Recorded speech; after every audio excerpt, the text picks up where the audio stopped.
Hello and welcome to our YouTube channel Omega Classes. दोस्तों class 12th का thermodynamics chapter चल रहा था।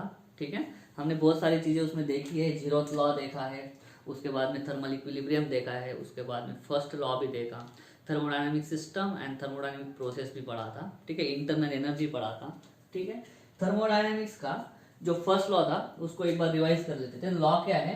Q is equal to delta u plus डब्ल्यू। मतलब क्या? Q जो है, और हाँ हमने फर्स्ट लॉ जो है उस पर न्यूमेरिकल्स भी देखे हैं। आगे के न्यूमेरिकल्स भी हम देख सकते थे थर्मोडायनेमिक्स का, लेकिन उनको देखने से पहले, उनको पढ़ने से पहले कुछ थेरीज है जो आपको समझना जरूरी है। हीट इंजन का वगैरह तो हमने देख लिया, लेकिन कुछ ऐसी सिस्टम्स है, बहुत सारे पार्ट्स है इस थर्मोडायनेमिक्स चैप्टर में, वो आपको पढ़ने होंगे।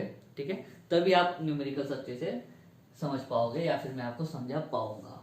ठीक है, क्यू मतलब हीट होता है, हीट एनर्जी। ये प्लस भी हो सकता है, माइनस भी हो सकता है ना। जब हम हीट देंगे, जब सिस्टम हीट एब्सॉर्ब करेगी तो पॉजिटिव, जब सिस्टम हीट रिलीज कर देगी, छोड़ देगी, लूज होगी हीट, तो आप उसको क्या लेंगे? निगेटिव। ठीक है, ये रिवाइज इसलिए कर रहे हैं कि पॉजिटिव निगेटिव आपको समझ में आना चाहिए। डेल्टा यू मतलब इंटरनल एनर्जी नहीं, ये है चेंज इन इंटरनल एनर्जी।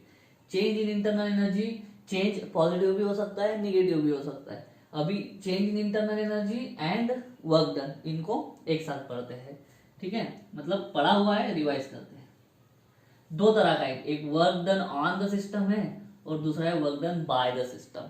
ये ऑन और बाय पे बहुत ज्यादा कॉन्सेंट्रेशन आपका होना जरूरी है, क्योंकि यही डिसाइड करते हैं, ये जो दो वर्ड्स है छोटे छोटे, यही वर्ड्स डिसाइड करेंगे कि इसको पॉजिटिव लेना है, इसको निगेटिव लेना है, क्या करना है। ठीक है, पहले बाय द सिस्टम। पहले कौन सा देखते हैं? By the system.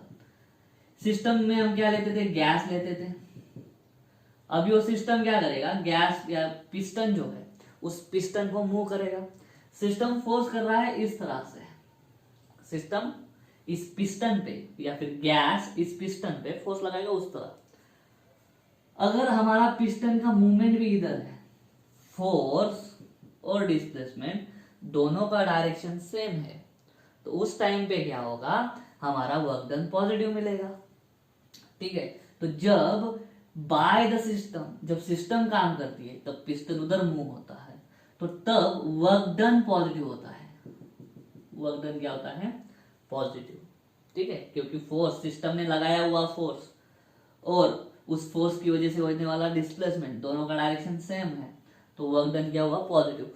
लेकिन इसी केस में क्या हो गया? इसी केस में आपके सिस्टम की कुछ एनर्जी खर्च हो गई है ना। वर्क करने में जो काम करता है उसकी एनर्जी खर्च होती है, तो सिस्टम की कुछ एनर्जी खर्च हो गई बाय में।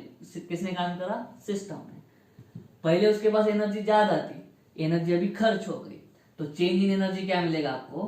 चेंज इन एनर्जी आपको निगेटिव मिलेगा। ठीक है, ये समझना बहुत जरूरी है, इसलिए मैं बार बार बता रहा हूँ।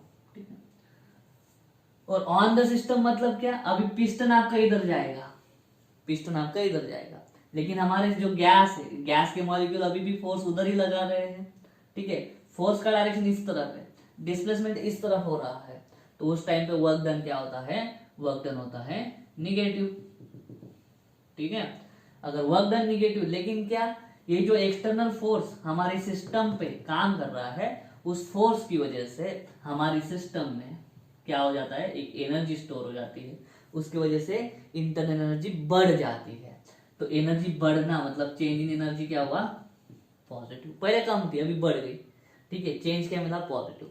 यहाँ पे पहले एनर्जी ज्यादा थी, बाद में काम करने की वजह से कम हो गई, तो चेंज क्या मिलेगा? निगेटिव। ठीक है, इतना समझ में आना चाहिए। तो ये था हमारा फर्स्ट लॉ, इस पे हमने न्यूमेरिकल भी देखा है।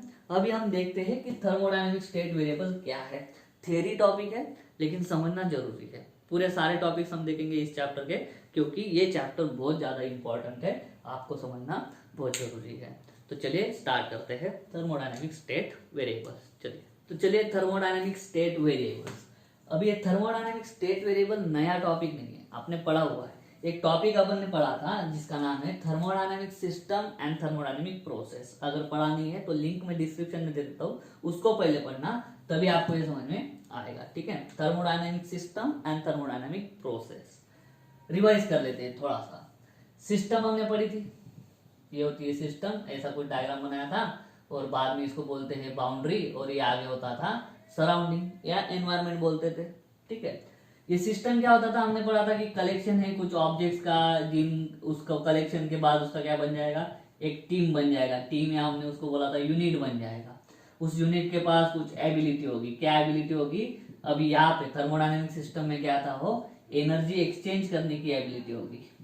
एनर्जी एक्सचेंज करने की एबिलिटी होगी, वो थी हमारी थर्मोडायनेमिक सिस्टम। अभी कोई भी थर्मोडायनेमिक सिस्टम जो है या फिर कोई भी जो सिस्टम है उसको डिस्क्राइब करने के लिए हमको कुछ बोलना पड़ता है। ठीक है, अगर किसी भी चीज को हमें डिस्क्राइब करना है तो उसके बारे में कुछ प्रॉपर्टीज हम बताते हैं। आदमी है, अच्छा आदमी है, बुरा आदमी है, टॉल है, कम हाइट वाला है, गोरा है, काला है, ये सारी हम उसकी प्रॉपर्टीज बोल रहे हैं। ठीक है, तो वैसे ही हमारा जो सिस्टम है उस सिस्टम को भी हमें जब डिस्क्राइब करना होता है, उस सिस्टम के बारे में हमें कुछ बताना होता है, तब हम उस सिस्टम की प्रॉपर्टीज बताते हैं, तब हम उस सिस्टम की कैरेक्टरिस्टिक्स बताते हैं। और कैरेक्टरिस्टिक्स बताने के लिए, उन कैरेक्टरिस्टिक्स को बताने के लिए जो वेरिएबल्स हम यूज करेंगे, जो वेरिएबल्स हम यूज करेंगे या फिर जो कैरेक्टरिस्टिक्स ही है, मान लो जो कैरेक्टरिस्टिक हम एक्सप्लेन करेंगे सिस्टम की, उसी कैरेक्टरिस्टिक्स को हम बोलते हैं उस सिस्टम की स्टेट वेरिएबल्स। किसी भी थर्मोडायनामिक सिस्टम की स्टेट के बारे में जब हमको बताना है तो थर्मोडायनामिक स्टेट बताते हैं, किसी भी सिस्टम का हम उसकी कुछ प्रॉपर्टीज बताते हैं, और उन्हीं प्रॉपर्टीज को हम बोलते हैं थर्मोडायनामिक स्टेट वेरिएबल्स। किसी भी सिस्टम को बताने के लिए हमको थर्मोडायनामिक स्टेट वेरिएबल्स की जरूरत पड़ती है। कैसे, मान लो एग्जांपल से चलते हैं। ये सिस्टम है, सिस्टम मतलब क्या, गैस। ठीक है, ये पिस्टन है हमारा। अभी इस सिस्टम को जब हमको डिस्क्राइब करना है तो हम क्या बोलेंगे कि ये कौन सी सिस्टम है, उसकी स्टेट है हमारी गैस स्टेट, पहला।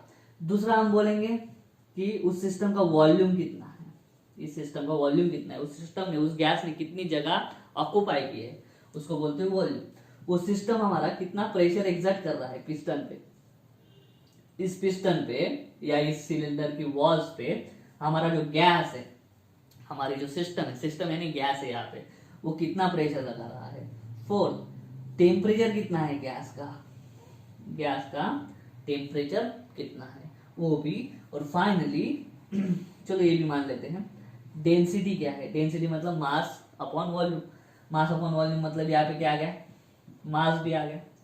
तो ये जो सारी प्रॉपर्टीज जो लिख रहा हूं मैं, ये कैरेक्टरिस्टिक्स है, प्रॉपर्टीज है कि मास कितना है, डेंसिटी कितनी है सिस्टम में, टेम्परेचर कितना है सिस्टम का, प्रेशर कितना लगा रही है गैस, वॉल्यूम कितना है गैस का, और जो सिस्टम है उसका स्टेट कौन सा है। ठीक है, चलो ये छोड़ दे, जो मेजरेबल होगा, ये तो स्टेट है। ठीक है, मेजरेबल होनी चाहिए ऐसी मेजरेबल प्रॉपर्टीज, ऐसी मेजरेबल प्रॉपर्टीज या कैरेक्टरिस्टिक्स, ऑब्जर्वेबल कैरेक्टरिस्टिक्स, जिनको एक्सप्लेन करके हम इनडायरेक्टली सिस्टम को एक्सप्लेन कर देते हैं, वैसी कैरेक्टरिस्टिक्स या प्रॉपर्टीज को हम बोला करते हैं थर्मोडायनामिक स्टेट वेरिएबल्स। जब हम इस सिस्टम को हीट करते हैं तो सिर्फ टेम्परेचर नहीं चेंज होता, thermodynamics is not all about the temperature and heat, बहुत सारी चीजें हैं थर्मोडायनामिक्स में, वॉल्यूम है, प्रेशर है, डेंसिटी है, मास है, आगे और चीजें आएंगी, एंट्रोपी, एंथैल्पी, वो भी पढ़ेंगे। ठीक है, लेकिन जब हम हीट देते हैं किसी सिस्टम को या हीट निकाल लेते हैं तो सिर्फ टेम्परेचर चेंज नहीं होता है, उस सिस्टम का वॉल्यूम में भी चेंज हो जाता है, प्रेशर में चेंज हो जाता है, डेंसिटी में चेंज हो जाता है, मास में चेंज हो जाता है अगर मैटर ट्रांसफर होता है सिस्टम और सराउंडिंग के बीच में। ठीक है, वॉल्यूम बढ़ेगा, हीट देंगे तो गैस एक्सपांड होगा मतलब वॉल्यूम बढ़ेगा, उल्टा जब हीट निकाल लेंगे तो क्या होगा, कॉन्ट्रैक्ट होगा। ठीक है, उसी तरह से जब हीट देंगे तो टेम्परेचर बढ़ेगा, हीट निकाल लेंगे तो टेम्परेचर कम होगा, टेम्परेचर बढ़ेगा, गैस एक्सपांड होगा, इस पे प्रेशर लगेगा ज्यादा, प्रेशर बढ़ेगा। तो मतलब कहने का मतलब इतना है कि हीट किसी सिस्टम को देने से या सिस्टम से निकाल देने से सिर्फ टेम्परेचर नहीं चेंज होता, ये बाकी की चीजें भी चेंज हो जाती है। ठीक है, डेंसिटी भी चेंज हो जाती है, जब गैस एक्सपांड होता है तो डेंसिटी कम हो जाती है ना, और जब कॉन्टैक्ट होता है तो डेंसिटी बढ़ जाती है, क्योंकि मॉलिक्यूल करीब करीब आ जाते हैं मास पर, एक यूनिट वॉल्यूम के अंदर का मास बढ़ जाता है तो डेंसिटी बढ़ जाती है। जब कॉन्ट्रैक्ट होता है तब। तो बहुत सारी चीजें, हीटिंग इफेक्ट खाली टेम्परेचर नहीं है, हीटिंग का इफेक्ट इन सारी चीजों पे भी होता है। तो ऐसी चीज, ऐसी प्रॉपर्टीज, ऐसे वेरिएबल्स, ऐसी कैरेक्टरिस्टिक्स जिनका यूज करके हम किसी भी थर्मोडायनेमिक सिस्टम को एक्सप्लेन कर सकते हैं, किसी भी थर्मोडायनेमिक सिस्टम का स्टेट हम बता सकते हैं, उनको हम बोलते हैं थर्मोडायनेमिक स्टेट वेरिएबल्स। तो उसकी डेफिनेशन क्या बनेगी? उसकी डेफिनेशन पूछी जा सकती है, नहीं भी पूछ सकते हैं, लेकिन समझना बहुत जरूरी है, ठीक है। तो उसका डेफिनेशन क्या लिखेंगे? मेजरेबल और ऑब्जर्वेबल, मेजर कर सकते हैं या फिर उसको ऑब्जर्व कर सकते हैं। अब मेजरेबल और ऑब्जर्वेबल कैरेक्टरिस्टिक्स बोलो और property of the system, property of the system when, अभी इंपॉर्टेंट है, when the system remains in equilibrium, when the system remains in equilibrium, that property is called as thermodynamic state variable। अगर हमें plural में लिखना है तो characteristics लिखो या फिर इधर लिखो प्रॉपर्टीज, तो अभी हम लिख सकते हैं thermodynamic state variables, plural form, ठीक है।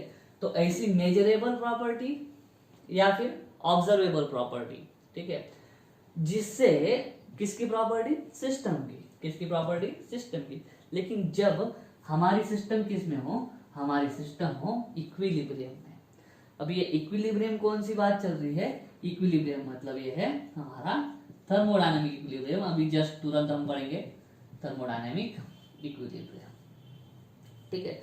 तो ऐसे स्टेट वेरिएबल कौन कौन से हैं? अभी हमने देखे, ऐसे स्टेट वेरिएबल है हमारा मास, उसके बाद में टेम्परेचर, उसके बाद में प्रेशर, उसके बाद में वॉल्यूम, उसके बाद में डेंसिटी, बहुत सारी चीजें हैं, इंटरनल एनर्जी भी है, ठीक है। ऐसी बहुत सारी चीजें, ये जस्ट है फॉर एग्जांपल, आगे आएंगे एंथैल्पी, एंट्रोपी, वो सारी चीजें भी आएंगी। लेकिन अभी तक क्लास 11 तक हमने जो पढ़े वो इतने टर्म्स तो हमने ऑलरेडी पढ़ी है। इतनी टर्म को डिस्क्राइब करेंगे तो हम किसको डिस्क्राइब करते हैं? सिस्टम को डिस्क्राइब करते हैं। तो इन प्रॉपर्टीज को हम बोलेंगे उस पर्टिकुलर सिस्टम के क्या? Thermodynamic state variables. लेकिन हम यहाँ पे देखो, किसी भी चीज को हम मेजर कब कर सकते हैं? जब वो कांस्टेंट हो। मान लो ये बीकर है, बीकर के अंदर लिक्विड है, आपको बोलो इसका टेम्परेचर मेजर करें। टेम्परेचर मेजर करना है, आपने इसमें थर्मोमीटर डाल दिया, थर्मोमीटर धीरे धीरे धीरे धीरे ऊपर आएगा, ठीक है। थर्मोमीटर आपको क्या बताएगा? चेंज इन टेम्परेचर बताएगा। जब रीडिंग कांस्टेंट हो जाएगी तब आप बोलोगे, मान लो 70 डिग्री सेल्सियस है, तब आप बोलोगे कि इस वाटर का, ठीक है, या फिर इस लिक्विड का टेम्परेचर कितना है? 70। कोई चीज अगर कम ज्यादा हो रही है, चेंज हो रही है, तो चेंज होने वाली चीज को हम मेजर कैसे करेंगे? अगर कोई चीज कांस्टेंट है तभी तो हम उसको मेजर कर पाएंगे। तो सिस्टम का ये सारे वेरिएबल्स हम तभी मेजर कर पाएंगे जब हमारी सिस्टम किस में हो? जब हमारी सिस्टम इक्विलिब्रियम में हो। और हमारी सिस्टम किस में होनी चाहिए? हमारी सिस्टम थर्मोडायनेमिक इक्विलिब्रियम में होनी चाहिए।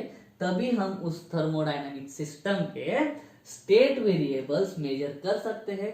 अगर सिस्टम इक्विलिब्रियम में नहीं है तो हम इतनी सारी चीजें मेजर नहीं करेंगे, क्योंकि जब सिस्टम इक्विलिब्रियम में नहीं होगी तब ये सारी चीजें कांस्टेंट नहीं होगी। और जो चीजें कांस्टेंट नहीं है, हमेशा बदलती रहेंगी, हम उनको मेजर कैसे करेंगे? मेजर नहीं कर पाएंगे। तो थर्मोडायनेमिक स्टेट वेरिएबल हम तभी मेजर करेंगे जब सिस्टम इक्विलिब्रियम में होगी, जब सिस्टम इक्विलिब्रियम में होगी। ये है हमारे इक्विलिब्रियम में जब हमारी सिस्टम होगी तो उसके थर्मोडायनेमिक स्टेट वेरिएबल्स। इतने ही नहीं है, बाकी भी है, ठीक है। उनका क्लासिफिकेशन है, ये भी इतना इंपॉर्टेंट है नहीं, लेकिन पढ़ना है सिलेबस में। लोग intensive variables, intensive thermodynamic state variables, और दूसरे है एक्सटेंसिव। इंटेंसिव मतलब क्या? जो does not depend on size of system. System का साइज कितना बड़ा है? साइज मतलब वॉल्यूम, साइज मतलब वॉल्यूम। सिस्टम का वॉल्यूम कितना बड़ा है, सिस्टम छोटी है, सिस्टम बड़ी है, वो साइज पे हमारे इंटेंसिव स्टेट वेरिएबल्स डिपेंड नहीं करते, और एक्सटेंसिव क्या करते हैं, फिर सिस्टम के साइज पे डिपेंड करते हैं। फॉर एग्जाम्पल, इतना बड़ा बीकर था, इसमें लिक्विड था, इसका कुछ टेम्परेचर है, इसका कुछ टेम्परेचर है, इस सिस्टम का, ये सिस्टम मतलब ये लिक्विड यहाँ पे इस बॉटम पे कोई प्रेशर लगा रहा होगा, कोई टेम्परेचर है, कोई प्रेशर है। इस लिक्विड, ये होमोजीनियस लिक्विड है, मतलब वाटर है तो पूरा वाटर ही होगा, ठीक है, केरोसिन है तो पूरा केरोसिन ही होगा, तो उसका डेंसिटी भी कुछ कांस्टेंट होगा। मान लो मैंने क्या करा, दो ये जो बड़ा बर्तन है उसमें का लिक्विड दो छोटे छोटे बर्तन में डाल दिया। पहले सिस्टम का साइज इतना बड़ा था, अभी सिस्टम का साइज आधा हो गया, ठीक है। सिस्टम का साइज आधा होने से क्या होगा, टेम्परेचर चेंज होगा क्या? बिल्कुल नहीं, टेम्परेचर तो वही होगा। प्रेशर चेंज होगा क्या? सोचो, प्रेशर का फॉर्मूला है फोर्स अपॉन एरिया।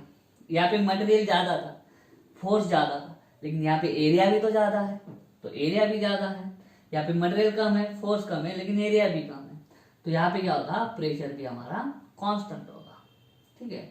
उसके बाद में क्या है, टेम्परेचर, प्रेशर, तो और डेंसिटी। होमोजीनियस लिक्विड है ना, तो डेंसिटी, मास पर यूनिट वॉल्यूम, कितना बड़ा वॉल्यूम है उससे कुछ लेना देना नहीं होता है डेंसिटी को, एक यूनिट वॉल्यूम में कितना मटेरियल है, तो डेंसिटी। तो डेंसिटी भी हमारी क्या हो गई, साइज पे डिपेंड नहीं करती। यहाँ पे जो डेंसिटी थी, यहाँ पे भी वही डेंसिटी रहेगी, यहाँ पे जो टेम्परेचर था, यहाँ पे भी वही, यहाँ पे जो प्रेशर था, यहाँ पे भी वही। मतलब डेंसिटी, टेम्परेचर, प्रेशर जो है, सिस्टम कितनी बड़ी है उस पर डिपेंड नहीं करते। तो हमारे डेंसिटी मतलब रो, प्रेशर मतलब पी, टेम्परेचर मतलब टी, ये सारी क्या है, कौन से वेरिएबल से है, इंटेंसिव। इतना बड़ा सिस्टम था फिर भी टेम्परेचर, प्रेशर, डेंसिटी वही था। छोटा छोटा कर दिया हमने सिस्टम, फिर भी टेम्परेचर, प्रेशर, डेंसिटी वही है। तो साइज पे डिपेंड नहीं करा, साइज पे डिपेंड नहीं करा, तो हमारे तीनों वेरिएबल कौन से हो गए, इंटेंसिव हो गए। कौन से हो गए, इंटेंसिव। दूसरी तरफ मास यहाँ पे ज्यादा था, अब ये सिस्टम का मास क्या होगा, कम हो गया, तो मास, मटेरियल, मास और एनर्जी, इनका रिलेशन है, जितना मास ज्यादा एनर्जी उतना ज्यादा। फॉर एग्जांपल, पोटेंशियल एनर्जी में mgh, मास ज्यादा एनर्जी ज्यादा, kinetic energy half mv square, mass ज्यादा एनर्जी ज्यादा, E is equal to mc square, mass ज्यादा एनर्जी ज्यादा। यहाँ पे मास ज्यादा था तो एनर्जी ज्यादा है, यहाँ पे मास कम है तो एनर्जी कम है। तो साइज पे क्या डिपेंड होगा, मास भी आपका साइज पे डिपेंड हो गया और एनर्जी भी। तो इसलिए मास और एनर्जी हमारी कौन सी थर्मोडायनेमिक स्टेट वेरिएबल से हो, एक्सटेंसिव। तो बस यही बोलना था कि इंटेंसिव वेरिएबल्स जो है, इंटेंसिव थर्मोडायनेमिक स्टेट वेरिएबल हमारे सिस्टम के साइज पे डिपेंड नहीं करते, लेकिन जो एक्सटेंसिव है, एक्सटेंसिव जो है वो सिस्टम के साइज पे डिपेंड कर जाते हैं, ठीक है। अभी हमने पढ़ा था कि थर्मोडायनेमिक इक्विलिब्रियम में सिस्टम का होना बहुत ज्यादा जरूरी है, तभी हम ये सारे वेरिएबल्स को मेजर कर सकते हैं। तो सोचते हैं कि थर्मोडायनेमिक इक्विलिब्रियम क्या होगा। अगर हमारी सिस्टम थर्मोडायनेमिक इक्विलिब्रियम में होनी चाहिए तो उसके लिए कौन सी कंडीशन सेटिस्फाई होना चाहिए, ठीक है, वो देखते हैं। थर्मोडायनेमिक इक्विलिब्रियम क्या होता है वो देखते हैं। चलो, तो चलिए, थर्मोडायनेमिक इक्विलिब्रियम क्या होता है। अभी हमने पढ़ा, किसी भी थर्मोडायनेमिक सिस्टम को डिस्क्राइब करना है तो हम किसकी हेल्प लेते हैं, थर्मोडायनेमिक स्टेट वेरिएबल्स की। लेकिन थर्मोडायनेमिक स्टेट वेरिएबल्स यानी टेम्परेचर, प्रेशर, वॉल्यूम, डेंसिटी, मास, उनको हम तभी मेजर करेंगे जब वो कांस्टेंट होंगे। अगर वो अपनी वैल्यू हमेशा चेंज करेंगे तो वैल्यू कौन से लेंगे, ठीक है, कोई कांस्टेंट वैल्यू होगी तभी तो हम लेंगे, कोई टेम्परेचर कांस्टेंट बनेगा। तो सिस्टम जब हमारी थर्मोडायनेमिक इक्विलिब्रियम में होगी तभी हम थर्मोडायनेमिक स्टेट वेरिएबल्स को मेजर कर सकते हैं, तभी हम उस थर्मोडायनेमिक सिस्टम का थर्मोडायनेमिक स्टेट बता सकते हैं, ठीक है, या फिर नहीं बता पाएंगे। तो थर्मोडायनेमिक इक्विलिब्रियम क्या होता है, तो ये 3 इक्विलिब्रियम से बना है। पहला है मैकेनिकल इक्विलिब्रियम, दूसरा है केमिकल इक्विलिब्रियम और थर्ड है थर्मल इक्विलिब्रियम। मेरे ख्याल से हमने थर्मल इक्विलिब्रियम ऑलरेडी पढ़ा है, ठीक है, केमिकल और मैकेनिकल भी पढ़ा है, मैकेनिकल पढ़ा है, केमिकल बाकी है। मैकेनिकल इक्विलिब्रियम में आपने किसने पढ़ा है, क्लास 11th में फोर्स चैप्टर में या लॉज ऑफ मोशन चैप्टर में, अनबैलेंस्ड फोर्स नहीं होना चाहिए, अनबैलेंस्ड फोर्स नहीं होना चाहिए। जो कोई भी आपकी सिस्टम है, उस सिस्टम के अंदर मॉलिक्यूल्स है, एटम्स है, ठीक है, एक दूसरे पे फोर्सेस है उनका, लेकिन जितना भी फोर्स हो, रिजल्टेंट फोर्स क्या होना चाहिए सिस्टम के अंदर का, रिजल्टेंट फोर्स जीरो होना चाहिए। रिजल्टेंट फोर्स कब जीरो होगा, जब कोई फोर्स प्रोड्यूस हुआ, उसको बैलेंस करने वाला दूसरा फोर्स भी प्रोड्यूस होना चाहिए, दोनों एक दूसरे को कैंसिल कर देंगे। तो अनबैलेंस्ड फोर्स सिस्टम के अंदर नहीं होना चाहिए, सिस्टम के अंदर अनबैलेंस्ड फोर्स नहीं होना चाहिए। या फिर सिस्टम एंड सराउंडिंग के बीच में, सिस्टम एंड सराउंडिंग के बीच में, बिटवीन, कुछ भी अनबैलेंस्ड फोर्स नहीं होना चाहिए। अनबैलेंस्ड फोर्स नहीं होगा मतलब क्या, resultant force zero, resultant force zero.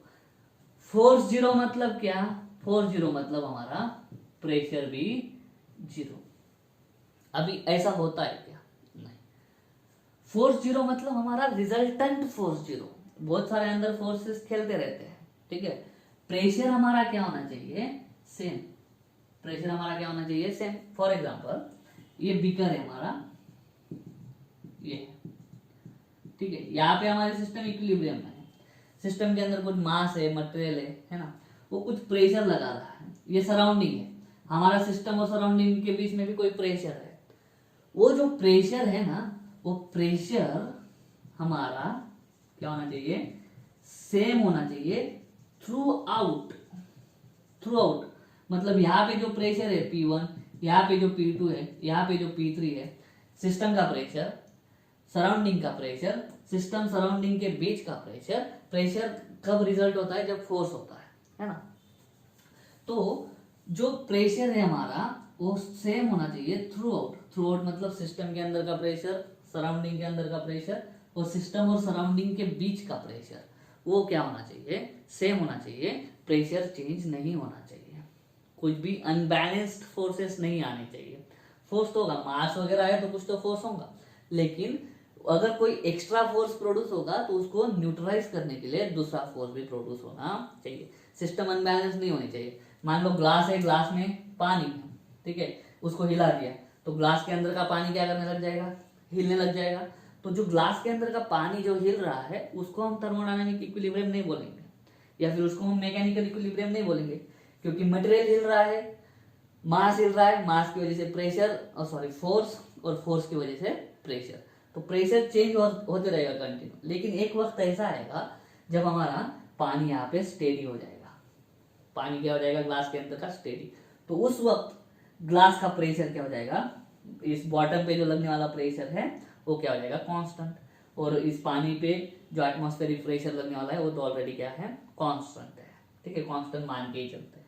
तो ऐसी प्रोसेस, ऐसा इक्विलिब्रियम या फिर ऐसी सिस्टम जिसके अंदर प्रेशर क्या होगा, कहीं पे भी, यहाँ पे प्रेशर क्या होगा, एक बार है तो यहाँ पे भी एक बार, यहाँ पे भी एक बार, हर जगह पे एक बार होना चाहिए। Pressure through out, through out मतलब सिस्टम, सराउंडिंग और दोनों के बीच में, थ्रू आउट हमारा प्रेशर क्या होना चाहिए, सेम होना चाहिए। अगर ऐसा है किसी सिस्टम के बारे में तो वो हमारे सिस्टम किसमें है, मैकेनिकल इक्विलिब्रियम में है। इसका मतलब क्या, हम बोलेंगे pressure same through out, pressure same through out जब है तो वो सिस्टम हमारे क्या है, मैकेनिकल इक्विलिब्रियम में है।